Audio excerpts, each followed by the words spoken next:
Oi, oi, oi, gente boa, querida. Olha só, nós estamos prosseguindo aqui em Mateus, no capítulo 14, tratando de Jesus e do pavor humano.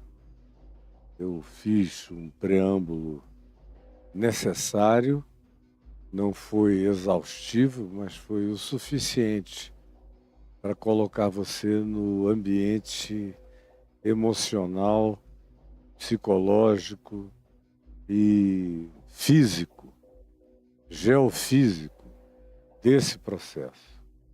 Eles estão sendo açoitados por ondas, o vento é contrário, estão no meio do mar da Galileia, na escuridade. O texto de João 6 diz: já se fazia escuro e Jesus ainda não viera ter com eles. Agora, o que foi minha ênfase antes disso, no dia de ontem, foi dizer a você que tudo aconteceu porque Jesus os havia compelido. Compelido é a palavra usada aqui nos evangelhos. Os havia compelido, feito uma moção, colocado-os em movimento, urgido com eles, estimulados a irem o quanto antes. É o que esse compelir aqui no contexto do Evangelho significa. Então, havia uma intencionalidade, uma provocação e uma ação objetivamente soberana de Jesus em relação aos seus discípulos quanto a quase que forçá-los a irem logo. E Jesus disse: podem ir já. Vocês não estavam preocupados que o dia estava caindo, que ia ficar escuro, agora praticamente já escureceu. E apontou a direção entre Cafarnaum e Betsaida e disse: é naquela região que vocês vão. Como eu disse 3 vezes no dia de ontem, eles deviam estar do lado jordaniano do mar da Galileia e fizeram uma diagonal na direção de onde é hoje a cidade de Cafarnaum com suas ruínas e onde há também as ruínas de Betsaida, um pouco mais atrás da de Cafarnaum, mas a direção era basicamente a mesma. Vão logo. E ele ficou lá, despediu as multidões que sobraram depois da multiplicação dos pães e subiu ao monte a fim de orar.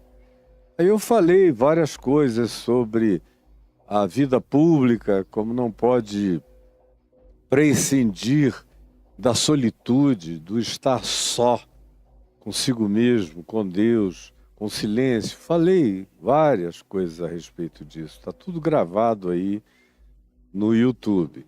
E após isso, eu também indiquei para vocês, levando-os até João, no capítulo 6, no texto correlato, que eles, discípulos, uma vez compelidos a atravessarem, agiram como frequentemente os discípulos agem, querendo ajudar Deus na continuidade do processo.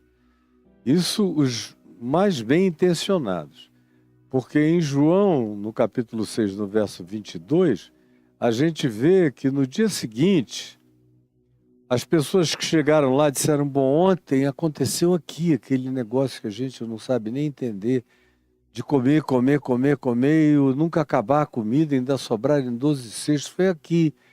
Correram para lá, Jesus já não estava lá, todavia eles viram um barquinho, que muito certamente os discípulos tinham deixado para trás, para que Jesus, quando fosse atrás dele, à busca deles, ao encontro deles, no dia seguinte, eles imaginavam que seria quando o sol nascesse, Jesus fosse remando, atravessasse.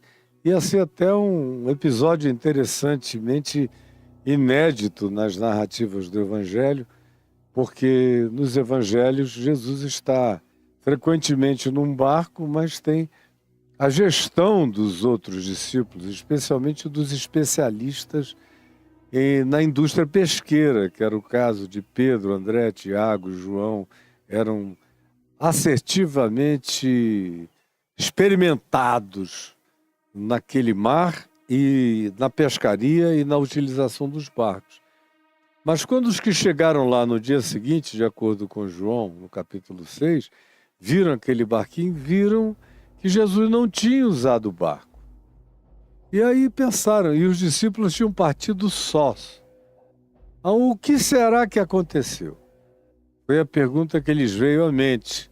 Quando você lê João, eles estão assim, multidão, os que tinham buscado naquele mesmo lugar, o que será que aconteceu?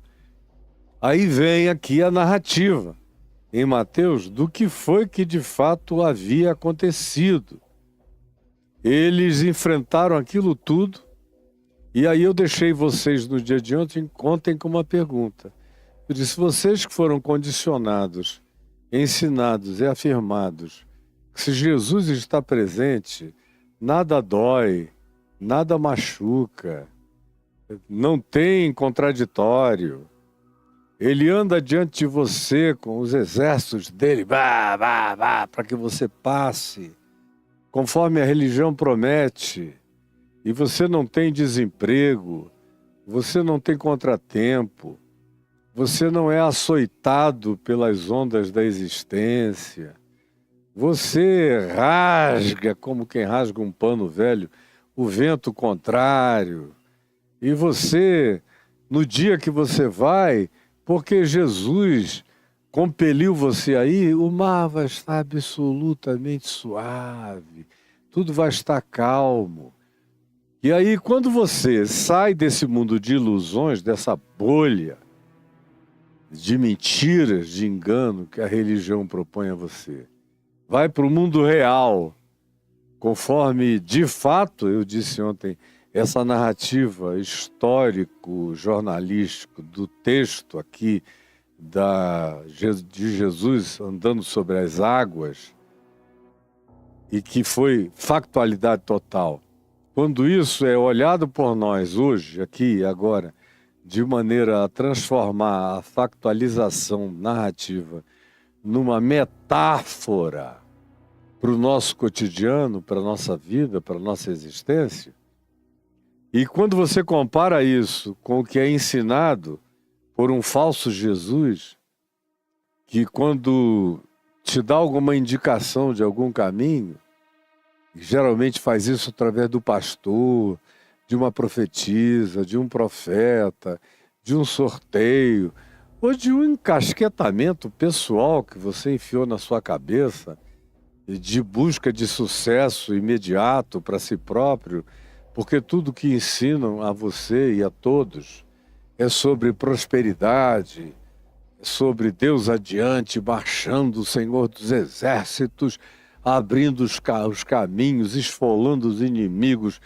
pisando, e você vai também pisando e vencendo, ou declarando com programação neurolinguística da fé rema, que vento não existe, mar agitado também não existe, e tudo isso que na realidade está à volta, você declara como inexistente, e aí passa um tempinho, 2 tempinhos, 3 tempinhos, e tudo continua a ser como tudo é na realidade. Aí você começa a perder a fé, começa a descrer de Deus, de Jesus, do Evangelho, da palavra dele, tudo por causa de mentiras que te ensinaram, nas quais você creu. E eu deixei você, eu parei ontem nesse ponto, falei, pense nisso, na idioticidade dentro da qual você foi colocado, no mundo irreal.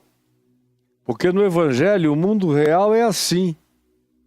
Mesmo quando Jesus nos compele e a gente sai para fazer a vontade dele, no exercício do fazer a vontade de Jesus que nos compeliu, não raramente o que nós vamos encontrar é escuridade, é uma espécie de atraso divino. Como diz João 6, já se fazia escuro, mas Jesus ainda não fora ter com eles. Em momento algum, Jesus garantiu que iria encontrá-los no meio da noite, no meio do mar. Eles é que fizeram providências para deixar um barquinho, para quando ele quisesse ir remando chegar lá, fosse de noite, fosse na manhã seguinte. Eles é que tinham criado as expectativas. Como na maioria das vezes, nós criamos 1000 expectativas a respeito de Deus. Aonde Deus entra na equação, a mente humana surta nas expectativas. Não esqueça isso. Aonde Deus entra na equação, não raramente a mente humana surta nas expectativas, nas autoproduções do que a gente projeta para Deus fazer em nosso favor. E a maioria do que eu vejo os cristãos ou os crentes ou qualquer pessoa que diga que tem fé, chamar de fé, quando eu peso, entendo, avalio, considero, escrutino e discerno, vejo que nada mais é, preste atenção, o que você na maioria das vezes chama de fé, na maioria das vezes nada mais é do que a projeção das suas expectativas de autolivramento lançadas agora sobre Deus. É um script que você oferece mentalmente a Deus para que Ele cumpra em seu favor, porque afinal de contas, diante de toda essa teologia protecionista que vende uma existência sem dissabores, e você, de acordo com a teologia dessa bolha enganosa, só sofre porque ainda não dá o dízimo, não frequenta a igreja, não foi batizado, não dá ofertas, não faz campanhas, não faz declarações positivas o dia inteiro, não contradiz até Jesus, se for o caso, de que o que você ouça da parte dele seja uma palavra que lhe soe negativa, mas você meteu na cabeça que o seu Jesus só fala coisas positivas em seu favor e em favor da existência. Aí quando vem as coisas reais do mundo real, a noite escura, a ausência de Deus, a não presença detectável dele, os açoites das ondas da existência, o vento antagônico, satanicamente antagônico, inimigo do seu progresso, tudo isso chega, aí logo a maioria diz ou que Deus deixou a pessoa, ou que Deus deu uma permissão para o diabo atacar, ou tem uns mais apressadinhos que dizem, não, Deus nem existe. Esse, de fato, é aquilo no que se deve concentrar a nossa conclusão. Não tem Deus. O resto a gente é que estava enganado. E aí, parece que a religião prepara você para a desilusão. Prepara você desse modo para a desilusão em relação a Jesus, em relação ao Evangelho, em relação à vida, em relação à realidade. Pois bem, eu deixei você aqui ontem dizendo, considere todavia que isso é só o engano da religião na sua cabeça, porque para o Deus de Jesus, para o Pai de Jesus, para a Escritura, por exemplo, no Salmo 139, o que se faz de assertiva é o que se garante, que para ele, preste atenção, para ele, a luz e as trevas são a mesma coisa. Só a diferença entre luz e trevas para você. Especialmente você sem fé, você sem consciência, você sem senso de realidade, você sem nenhuma dessas coisas e você crendo no pacotão oferecido na bolha das ilusões, que, como eu disse, coloca você dentre uma daquelas 3 opções, sendo a última delas uma descrença, uma incredulidade total, que eu vejo acometer e acontecer na vida de milhares de pessoas. Pois bem, foi aí que eu deixei a gente ontem, no vento contrário, com essas perguntas todas na cabeça, ele nos compeliu e agora não chega, já está escuro e ele não aparece, nos deixou nas trevas, cadê Deus, cadê Jesus? Me diga. Se você não vive frequentemente acossado por essas circunstâncias, tão somente esse tipo de conjunção circunstancial aconteça e você interprete isso contra você e, pelo treinamento na teologia do engano e da mentira, você não só interpreta isso contra você, mas você interpreta isso contra Deus. Um Deus masoquista, sadista, um sádico que quer treinar você no masoquismo. Um Deus que joga você no abismo, de propósito. Na realidade, eu te disse que ele não nos joga no abismo, mas ele nos deixa viver a realidade. O Cristo do Evangelho, o Jesus, que é o Cristo de Deus, no Evangelho, nos deixa viver todas as dimensões da realidade. Não há criação de um mundo paralelo em Jesus. Não existe a tal da terra de Gósen, como nos dias de Moisés lá no Egito, onde o povo de Israel vivia e não caía pedra, não tinha piolho, não ficava escuro. Nenhuma das pragas do Egito chegava na terra de Gósen. No Evangelho, não é assim. No Evangelho, você ama a Deus, mas pode morrer de acidente. Você ama a Deus, mas se estiver subindo uma torre frágil, com uma grande quantidade de pessoas, ela pode cair na cabeça de vocês todos, apesar de vocês serem amantes de Deus. No Evangelho, quando o tempo é maior do que o alimento que a gente levou, cria de circunstância para nós, a gente pode entrar numa situação de fome, de ronco estomacal, vai precisar comer. No Evangelho, doenças acontecem, muitas delas são objeto de cura divina de Jesus, outros não, como o próprio Jesus disse. Tem muita gente ficando doente em Israel e morrendo, e eu não estou lá para curar, tanto quanto nos dias do profeta Elias tinha muita gente passando fome em Israel, mas ele só foi enviado a uma viúva fora das fronteiras de Israel, na cidade de Serepta, para multiplicar alimentos para ela. Então, no Evangelho, nós somos forçados a viver Deus, a provar Deus, a experimentar Jesus, a viver com fé e na graça, atravessando a existência como ela é. É o que a gente vê na vida dos apóstolos. Tiago, irmão de Jesus, foi decapitado. Não idoso, mas ainda na força da juventude.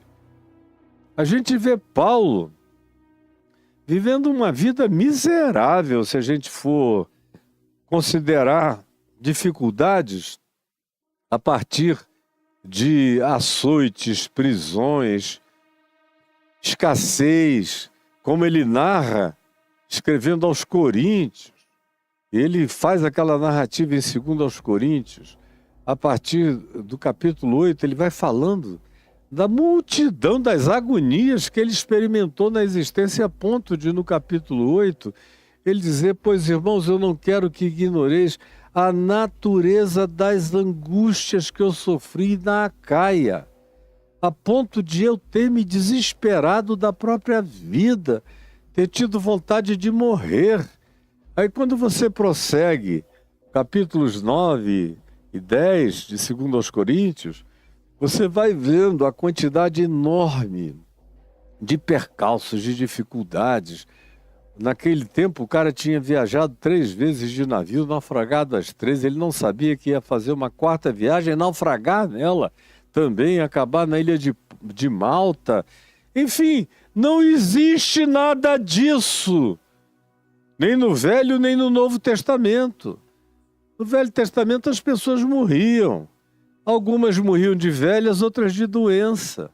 Eliseu, por exemplo, que dos profetas do Velho Testamento é aquele de quem e a partir de quem mais superabundam as manifestações de milagres e milagres e milagres, parecem até os milagres de Jesus. Eliseu morreu doente de uma enfermidade incurável. Ele curava os outros, ele operava miraculosidades indizíveis.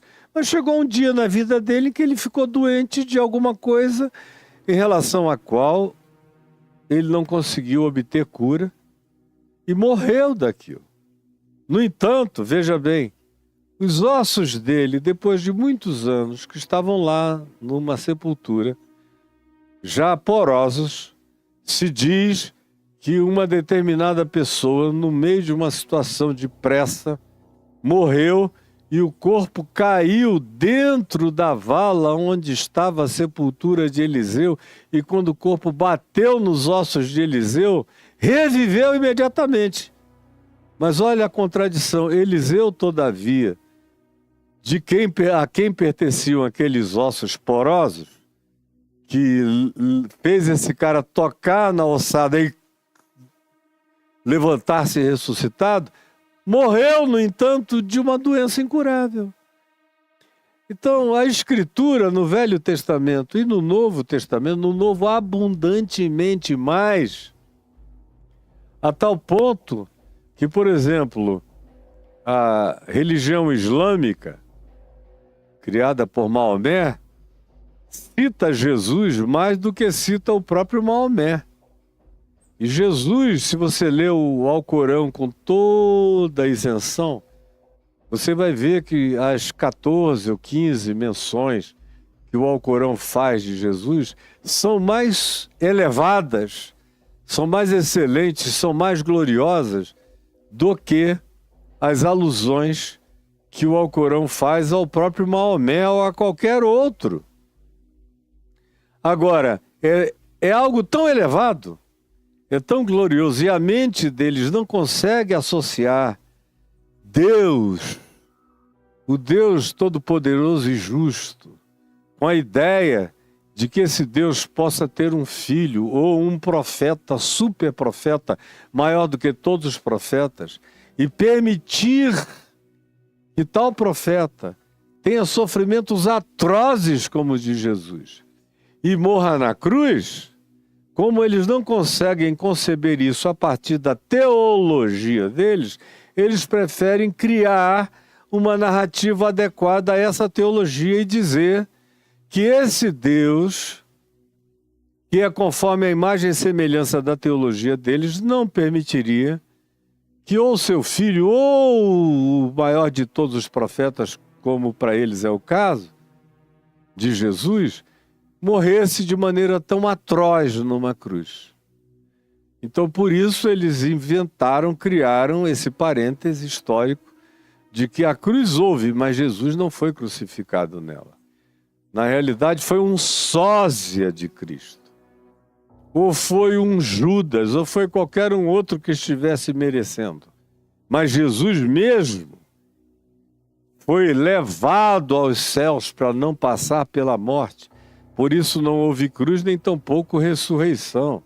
O destino de Jesus para eles teria sido equivalente ao de Maomé, numa ascensão, sem conhecer as dores do Calvário, nem esses pesos todos.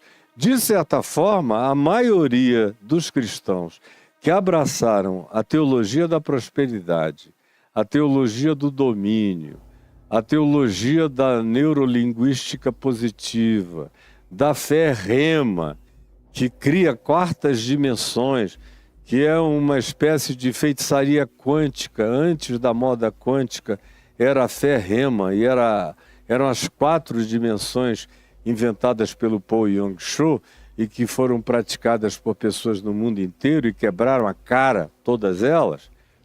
Na realidade, é a mesma coisa que dizem os islâmicos em relação a Deus. E os cristãos compram o mesmo pacotão, a mesma teologia, o mesmo engano, bebem a largos sorvos, como diz o Salmo 73, desse engano e dessa mentira toda, e na hora que a realidade bate de frente com a vida deles, vem e choca, eles perdem a fé. Eles dizem Deus não existe, ou tem alguns que se autodepreciam tanto, são aqueles que dizem, não tem nada errado com Deus, eu é que não presto, e daí em diante se tornam inviáveis para si mesmos, para a vida, para Deus, desistem de tudo. Você está me entendendo?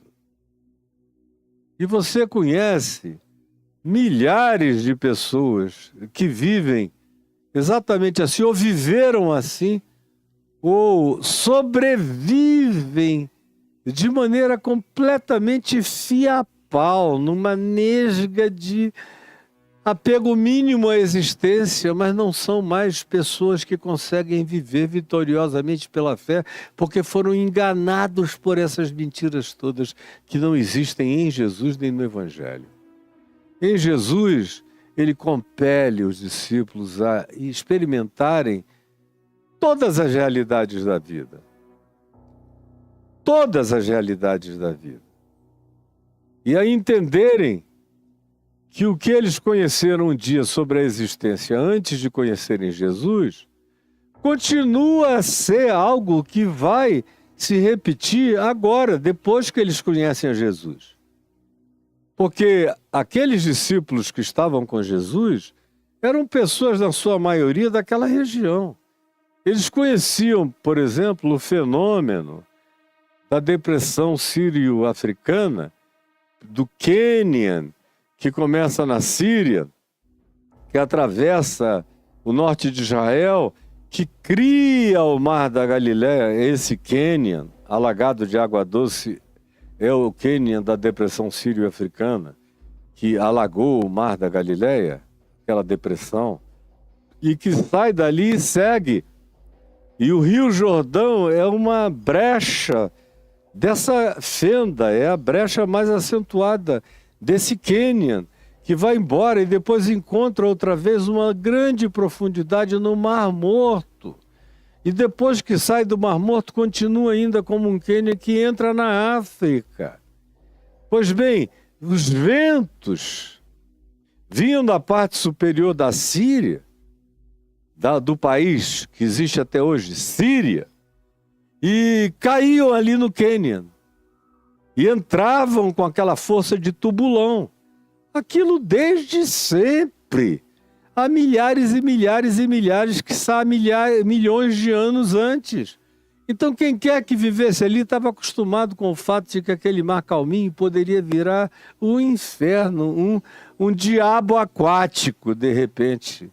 Um lago endemoninhado pelas forças e poderes e conjunções da natureza. Eles sabiam.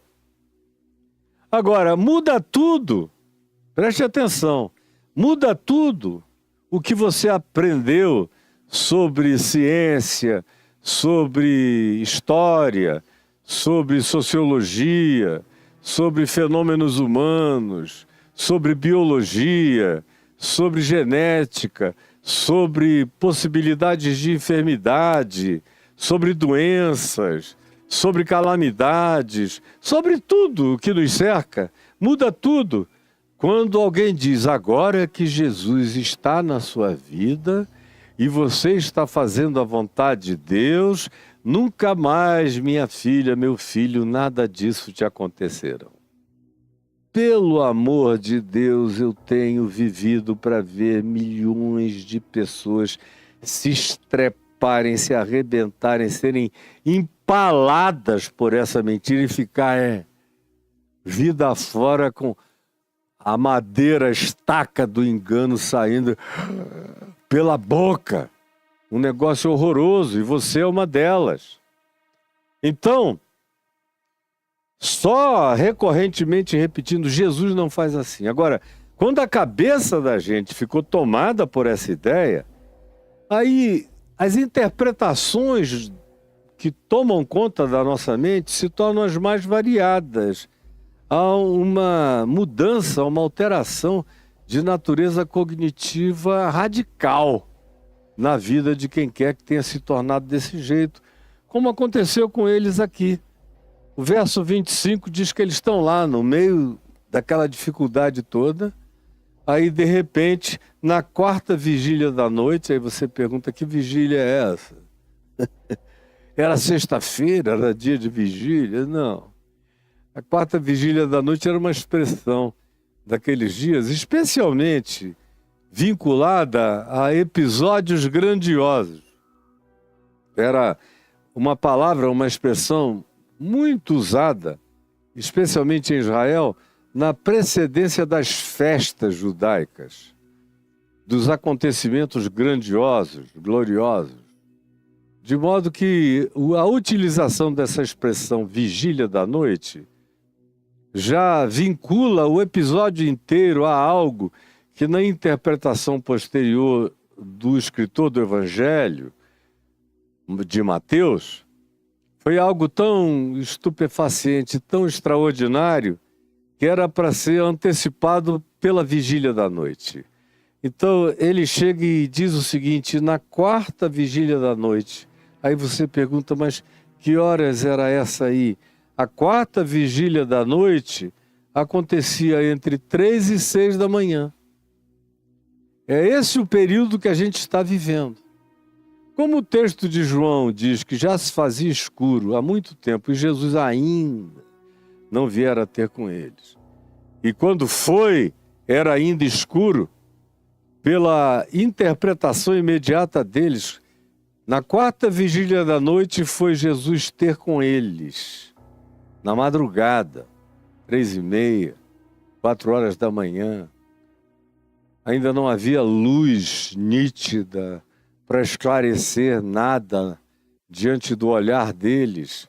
Jesus foi quando quis, chegou a hora que determinou, não conforme a expectativa deles.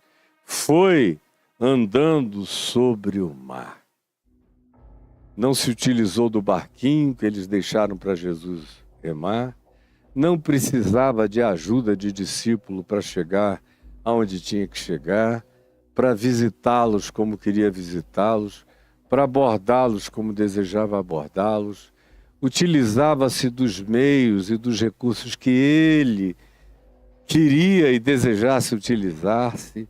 Não precisava que ninguém lhe pavimentasse o caminho, que ninguém fizesse nenhuma facilitação para Deus ser Deus na vida dos discípulos.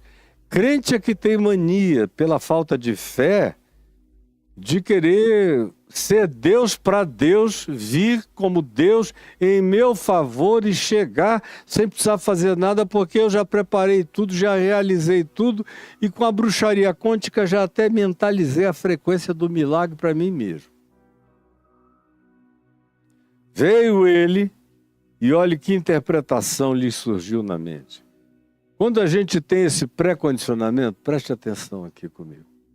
Quando a gente tem esse pré-condicionamento de imaginar o que Deus vai fazer em nosso favor, quando a gente dita o script divino, quando a gente dá o roteiro, quando a gente oferece os meios, quando a gente desenvolve uma teologia do não antagonismo, se ele me compeliu a atravessar, então tudo que de antagônico esteja acontecendo só pode ser o diabo fazendo. A própria natureza entra em estado de suspensão, os fenômenos da criação também passam a ser descritos, tudo é diabo, lutando contra Jesus, só para eu não cumprir a palavra dele. E aí a cabeça que pensa com essas categorias já não pensa mais segundo Jesus nem segundo o Evangelho.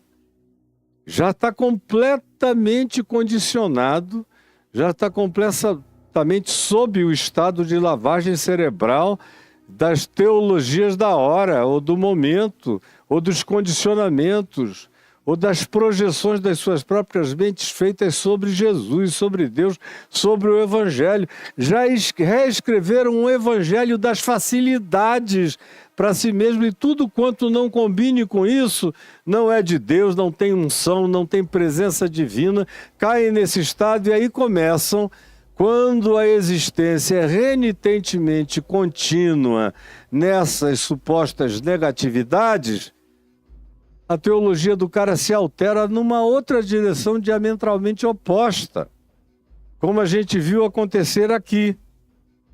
Na quarta vigília da noite, entre 3 e 6 da manhã, vem Jesus andando por sobre o mar, e os discípulos, ao verem-no andando sobre as águas, note que a grande ênfase aqui está ao verem-no andando sobre as águas. Não era ao verem-no. Se eles tivessem visto aquela silhueta dentro de um barquinho, eles iriam aplaudir: "Oh, Jesus remando, que gracinha, lindo, maravilhoso, está vindo no barquinho que a gente deu. Eu é que tive essa ideia." Aí iam até brigar entre eles para ver quem tinha sugerido primeiro a ideia. Aí apareceu alguém que dizia: "Mas fui eu que achei o barco e deixei lá." Já iam transformar aquilo numa divisão denominacional. Porque é tudo a mesma idiotice. Mas como eles viram Jesus vir sem a utilização dos meios que eles deixaram para que Jesus, por tais meios, os alcançasse, eles desenvolveram na mesma hora uma interpretação polarizada, diametralmente oposta. Ao verem Jesus andando sobre as águas, ficaram aterrados. Eu acho interessante porque eles estão na água, mas ficaram aterrados. Que é uma expressão que usa a raiz e a ideia de terra. Ficaram sepultados, aterrados. Estão no meio do mar com ondas e águas e ventos. Era um ambiente totalmente aquático, mas psicologicamente eles ficaram aterrados. E exclamaram: "É um fantasma." Aí eles já caíram em outras interpretações extremamente pagãs. Tudo que é inexplicável é fantasma, ou é morto, ou é uma manifestação de outro mundo chegando até aqui.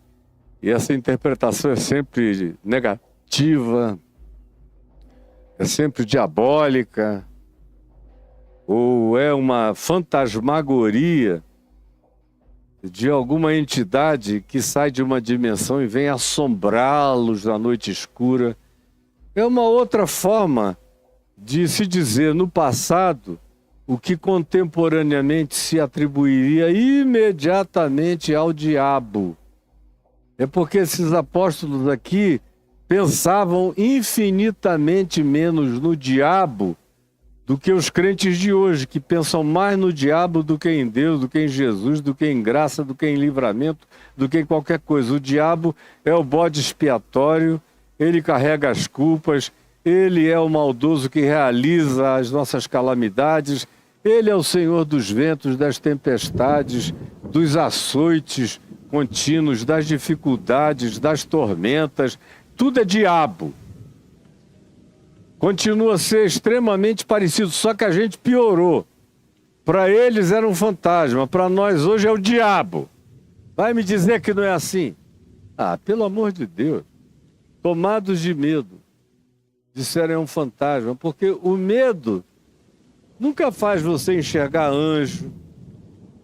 O medo nunca faz você enxergar Jesus se aproximando, andando por sobre as águas.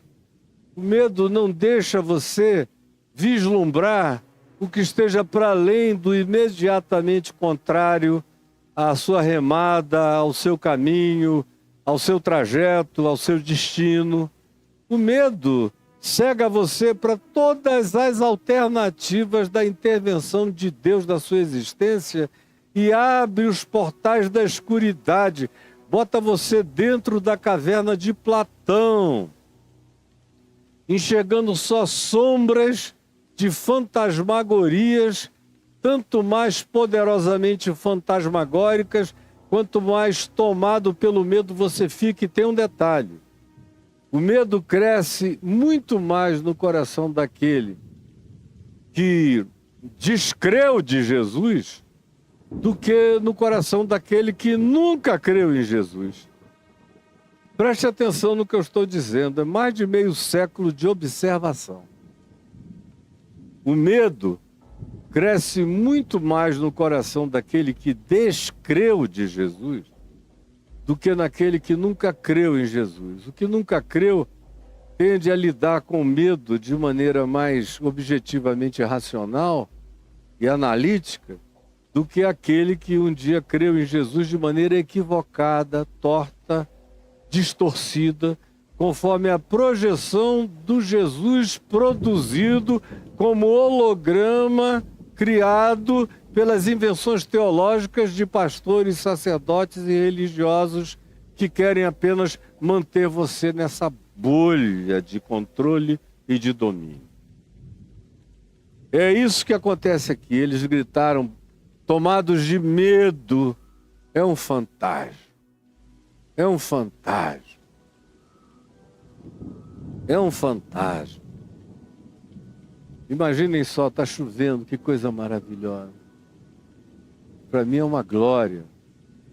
Mas se eu tivesse passado os últimos anos sem chuva e tivessem desenvolvido uma teologia idiótica na qual eu tivesse crido e dissesse que no dia que chovesse o mundo iria acabar, eu, ao invés de estar olhando com esses olhos aqui de alegria contemplativa, estaria correndo para chamar minha família para se enterrar num bunker. Porque o medo não lida com a realidade, ele lida com a construção da subjetividade. A pior de todas as construções subjetivas que a gente possa imaginar para aquele momento, para aquela hora. No caso deles era exclamar, é um fantasma. É um fantasma. De repente, Jesus vira fantasma para a maioria dos crentes. Basta que as coisas não deem certo conforme eles tinham prescrito para Deus, conforme a Bíblia que eles escreveram para Deus nela caber, conforme o Jesus que eles tinham desenvolvido com engenharia genético-teológica para ficar parecido com as expectações deles, com as projeções deles. Aí quando nada disso acontece, como não acontece, a maioria fica mais descrente, mais incrédulo, mais empedernido, mais fechado, mais impermeável, mais horrorosamente bloqueado do que qualquer outro ser humano que não tenha tido essa experiência, que continua a tratar as coisas, mesmo quando não as entende, mas pelo menos com um olhar de curiosidade de quem pretende entendê-las, ou analisá-las, ou compreendê-las, ou discerni-las, ou olhar-as por ângulos diferentes para ver se enxerga alguma coisa que faça sentido para eles. Mas quando a mente se acrentalha, a cognitividade se amortalha. Quando a mente se acrentalha, a cognitividade se amortalha. E foi o que aconteceu aqui com eles, e gritaram, é um fantasma. Sim, tomados de medo, gritaram. Gritaram, é um fantasma. Todos aqueles homens, imagine. Aqueles 12 homens, pescadores, machos, toscos, todo mundo gritando, é um fantasma. Deve ter sido uma cena tragicômica. Mas Jesus, isso é o que salva a gente. É o que salva a gente dessas construções mentais negativas quando vêm sobre nós. É esse mais Jesus. Mais Jesus. Graças a Deus, tem a adversativa da palavra de Deus. Tem a adversativa do Evangelho contra a fantasiosidade da nossa mente. Até mesmo a palavra fantasma vem de fantasia. No caso, é uma fantasia negativa que ganhou a concreção do poder do mal. É uma fantasmagoria.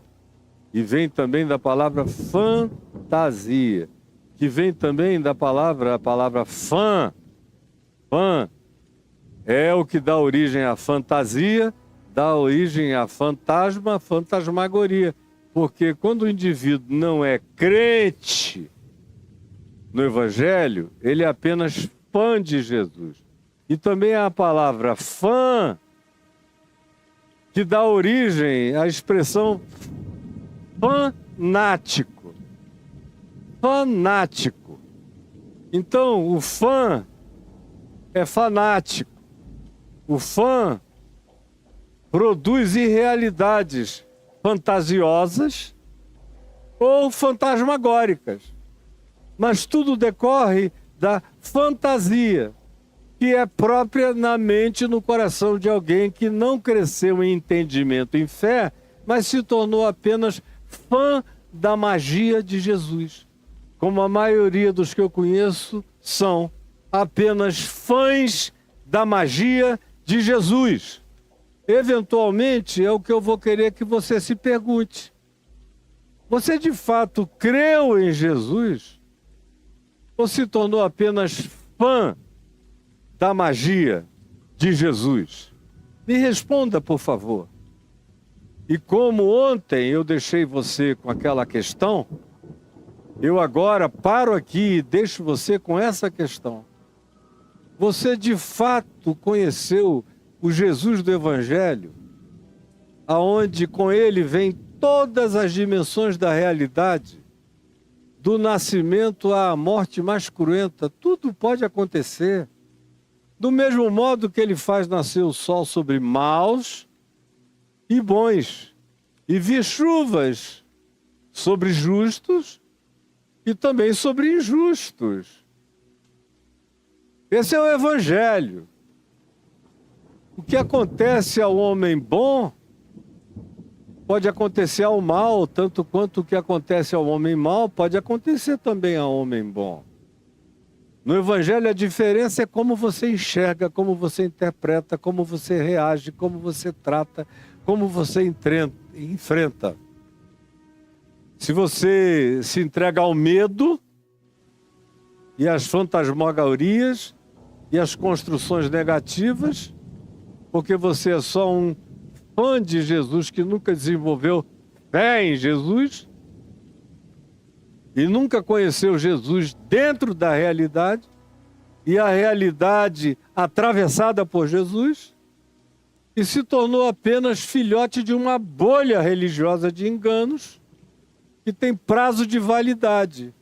A maioria dos que hoje estão apaixonados dentro da bolha, daqui a alguns anos, estarão ou ateus, ou descrentes, ou duros, ou cínicos, ou impermeáveis, ou cultuando fantasmagorias.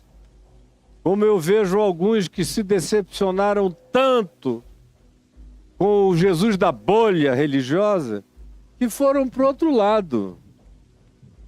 Foram fazer uma fezinha em Satanás, em Lúcifer, ou em qualquer outra divindade menor, ou em qualquer semideus, ou em qualquer demiurgo, ou até mesmo na bruxaria quântica, como a gente vê acontecendo.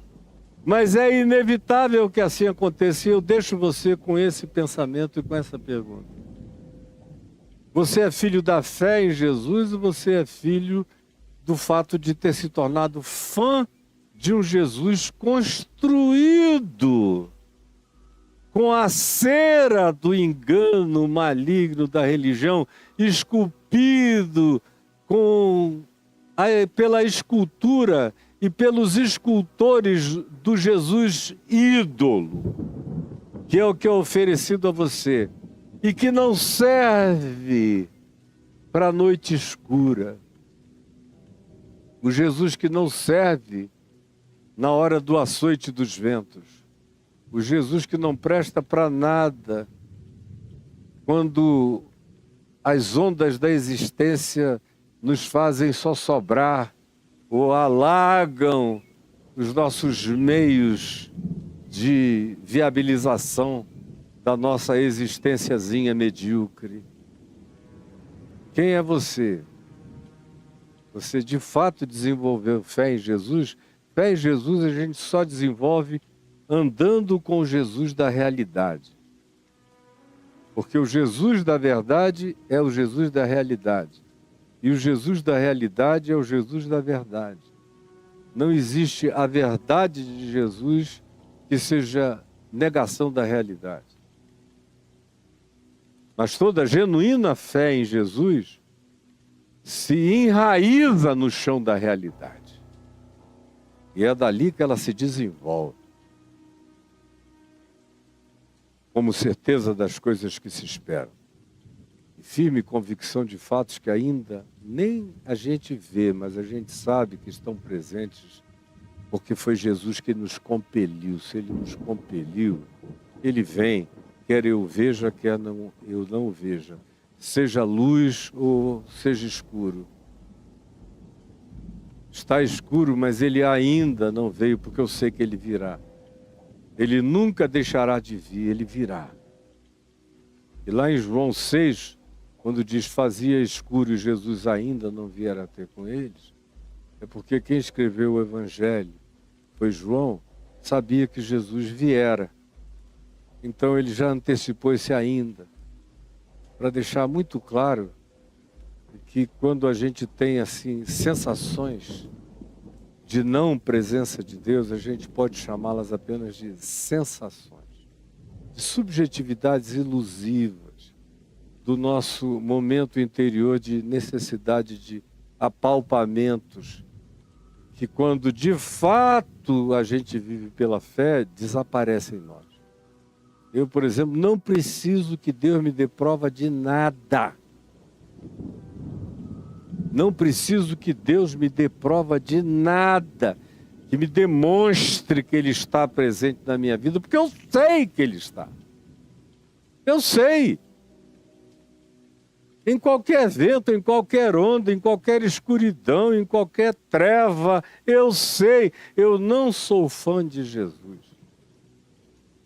Eu sou dele. Eu o conheço. Ele é meu. Ele vive em mim.